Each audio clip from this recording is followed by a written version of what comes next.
സംസ്ഥാനത്തെ കുടിവെള്ള പ്രതിസന്ധി അവസാനിക്കുകയാണ്. 4-ാം ദിവസം ഒടുവിൽ പരിഹാരം. പൈപ്പ് ലൈനിന്റെ പണി അവസാനിച്ചത് അല്പസമയം മുൻപാണ്. ജനരോഷവും ഉദ്യോഗസ്ഥരുടെ ആലസ്യവും മാധ്യമങ്ങൾ നിരന്തരം വാർത്തയാക്കിയതോടെയാണ് സർക്കാർ സംവിധാനങ്ങൾ ഉണർന്നു പ്രവർത്തിച്ചത്. വീഴ്ച സംഭവിച്ചത് എവിടെയെന്ന് പരിശോധിക്കുമെന്ന് മേയർ ആര്യ രാജേന്ദ്രൻ അറിയിച്ചു.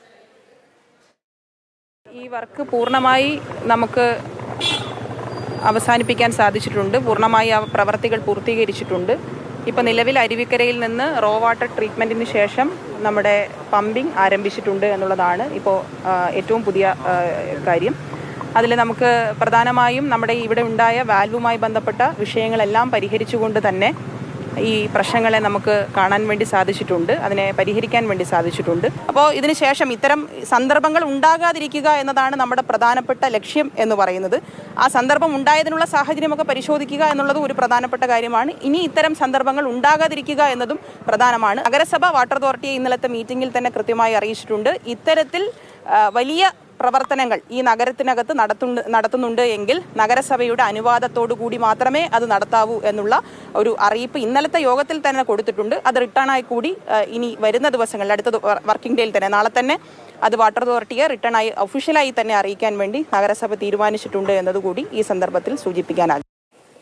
ഗോകുൽനാഥ് വിവരങ്ങളുമായി നമുക്കൊപ്പം ചേരുന്നുണ്ട്. ഗോകുൽ, 4 ദിവസത്തെ കാത്തിരിപ്പാണ്. അത്രയും പ്രയാസം അനുഭവിച്ചതിന് ശേഷമാണ് ഇപ്പോൾ പമ്പിംഗ് തുടങ്ങിയത്. വീടുകളിലേക്കൊക്കെ ജലം എത്തിത്തുടങ്ങിയോ?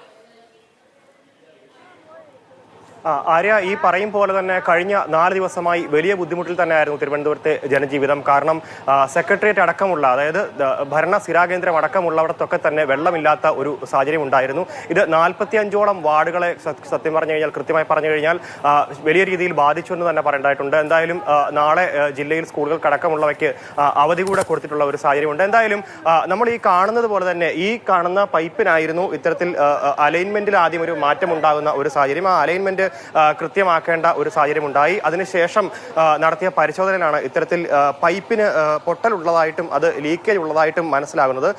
തുടർന്ന് ഈ പൈപ്പ് ലീക്കേജ് പരിഹരിക്കുക, ഒപ്പം തന്നെ അതിന്റെ അലൈൻമെന്റ് കൃത്യമാക്കുക തുടങ്ങിയ നടപടികളിലേക്കാണ് മുൻപോട്ട് പോയത്. എന്തായാലും പമ്പിങ് തുടങ്ങിയിട്ടുണ്ട്, കുടിവെള്ള വിതരണം തുടങ്ങിയിട്ടുണ്ട്. ഏറെക്കുറെ ഇപ്പോൾ ഈ CET റോഡിലുള്ള റെയിൽവേ ക്രോസിനടുത്തുള്ള ഈ പൈപ്പ് നന്നാക്കിയിട്ടുണ്ട്. എന്തായാലും പമ്പിങ് നടപടികളൊക്കെ പൂർത്തീകരിച്ച സ്ഥിതിക്ക് കുടിവെള്ള വിതരണം എന്തായാലും വളരെ വേഗം തന്നെ മുൻപോട്ട് പോകും തുടങ്ങിയ കാര്യങ്ങളാണ് അറിയാൻ സാധിക്കുന്നത്. പൈപ്പ് ലൈനിന്റെ പണി ഏറെക്കുറെ പൂർത്തിയായിട്ടുണ്ട്. എന്തായാലും പമ്പിംഗ് ആരംഭിക്കാൻ അരുവിക്കര പ്ലാന്റിലേക്ക് നിർദ്ദേശം സൂപ്രണ്ട് എഞ്ചിനീയർക്ക് നിർദ്ദേശവും നൽകിയിട്ടുമുണ്ട്. അപ്പോൾ എന്തായാലും നാളെ രാവിലോടുകൂടി തന്നെ ഈ പ്രശ്നങ്ങളൊക്കെ കഴിഞ്ഞ 4 ദിവസത്തെ പ്രശ്നങ്ങളൊക്കെ തന്നെ പൂർണ്ണമായി തന്നെ പരിഹരിക്കാനാകും എന്നുള്ളൊരു ശുഭപ്രതീക്ഷയാണ് മേയർ അടക്കം പങ്കുവച്ചിട്ടുള്ളത്. നമുക്കറിയാവുന്നതുപോലെ തന്നെ കഴിഞ്ഞ 4 ദിവസം മാത്രമല്ല, പല പ്രദേശങ്ങളിലും ഒരാഴ്ചയായി ഇതേ പ്രശ്നം നിലവിലുണ്ടായിരുന്നു. അത് വഴുതക്കാട് ഫോറസ്റ്റ് ലൈൻ അടക്കമുള്ളവിടത്ത് 7 ദിവസത്തിലേറെയായി കുടിവെള്ള പ്രതിസന്ധി ഒക്കെ തന്നെ നിലനിൽക്കുന്ന ഒരു സാഹചര്യമാണ് ഉണ്ടായത്. എന്തായാലും മേയർ അടക്കം പറഞ്ഞത് ജനങ്ങൾക്ക് വലിയ രീതിയിൽ പ്രശ്നങ്ങൾ ഉണ്ടായിട്ടുണ്ട്. അത് 48 മണിക്കൂർ കൊണ്ട് പൂർത്തീകരിക്കാനാകാത്തത് സാങ്കേതിക പ്രശ്നങ്ങൾ കാരണമാണ്. മാധ്യമങ്ങളും എന്തായാലും ഈ വിഷയത്തിൽ ജനങ്ങളുടെ അടുത്തേക്ക് ഈ വിഷയങ്ങൾ എത്തിക്കാനും ഒപ്പം നഗരാധികാരികളെ കൃത്യമായി തന്നെ ഈ വിഷയം എത്തിക്കാനും ഒക്കെ തന്നെ മാധ്യമങ്ങൾ വലിയ ശ്രമം നടത്തിയിട്ടുണ്ട്. ജലവിതരണത്തിന് 40 വാഹനങ്ങൾ ഇപ്പോൾ പ്രവർത്തനം നടത്തുന്നുമുണ്ട്. കൊച്ചിയിൽ നിന്ന് 10 ടാങ്കറുകളുടെ ഈ അടുത്ത സാഹചര്യത്തിൽ എത്തിക്കുകയും ചെയ്തിട്ടുണ്ട്.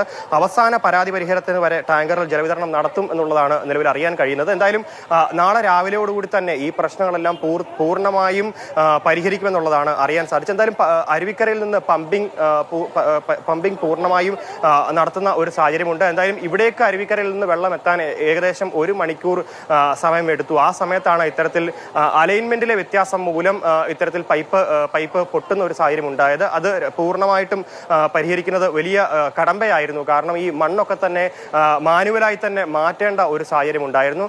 കാരണം ഈ ഇരിക്കുന്ന പ്രദേശം അത്രത്തോളം തന്നെ ഇടിഞ്ഞു താഴാൻ സാധ്യതയുള്ള പ്രദേശമായതുകൊണ്ട് തന്നെ മാനുവലായി തന്നെ മാറ്റേണ്ട ഒരു സാഹചര്യം ഉണ്ടായിരുന്നു. അതുകൊണ്ട് തന്നെയാണ് ഇത്തരത്തിൽ വലിയ രീതിയിൽ വലിയ ബുദ്ധിമുട്ടുകൾ നേരിട്ടതും സമയം അതിക്രമിച്ചതും. എന്തായാലും 48 മണിക്കൂറോളം തന്നെ ഈ ഒരു പണി മുൻപോട്ട് പോകുമ്പോൾ എന്തായാലും നാളെ പൂർണ്ണമായിട്ടും പമ്പിംഗ് നടപടികളൊക്കെ പൂർണ്ണമായിട്ടും നടക്കുകയും നാളെ വീടുകളിലേക്കൊക്കെ വെള്ളം എത്തും തുടങ്ങിയ കാര്യങ്ങളാണ് അറിയാൻ സാധിക്കുന്നത്. ആര്യ, ശരി.